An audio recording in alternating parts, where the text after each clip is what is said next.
like, you know, we're known for our economic buying power, but we're not Hmm. known for our ownership of things.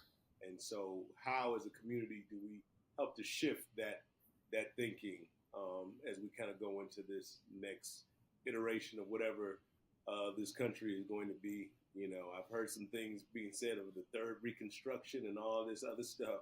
So, how do we retain more ownership as a community where we're owning things and we're facilitating business rather than just going in and they're like, yes, we'll take your money, bring that over here, thank you, and then they send us on our way.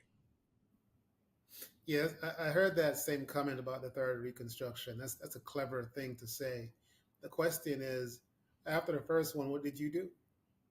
After the second one, what did you do? How do you prepare for the third one? And how do you prepare for the fourth one if it's going to come? And what can you do to prevent them from happening in the future? Yeah, I think that the thing that we have to do, people who are serious minded and who are clear about both the history of our sojourn here in America, but also our people's global historical experience up to this point, and not just over the last 5 centuries, but over millennia, over the last 10,000 years. We have to look back, and we have looked back. The interesting thing I'll say is that the scholarship is already there. The work is done. The literature is there. It's just folks that don't read it. Folks don't read it because of, in my opinion, I think it's intellectual laziness, but also there's no reason to read it. Why? To read it? Why? Because, as I said earlier before, we don't have a special mission or purpose as a people, and therefore we don't see the need to do these kinds of work. You'd be hard pressed to find right now in Atlanta, a city of a metro area of several million people, and maybe a few million black people. You'd be hard pressed to find 1,000 folks who can give you a high level overview of black history from 10,000 years ago up until now and walk you through different civilizations and different cultural norms and patterns of behavior. You'd be hard pressed to find in Africa. We were in Ghana a few months ago. We're going back again. We'll be hard pressed to find somebody in Ghana who can relate, not someone, but 100 people in Accra who can relate the norms of Ghana, modern Ghana, with the influence of the diaspora. I met a woman who didn't know that the Black Star was influenced by Marcus Garvey. They thought that Marcus Garvey took the Black Star from Ghana.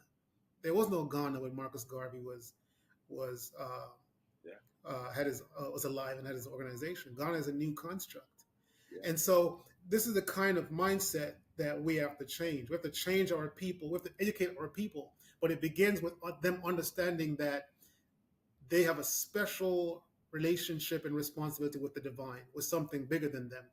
And the last word I'll say is that someone is going to watch this interview and say, well, white folks in the West don't have to do that.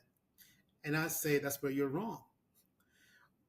The reason you would think that white folks don't have to do what we're saying for you to do is because they did it already.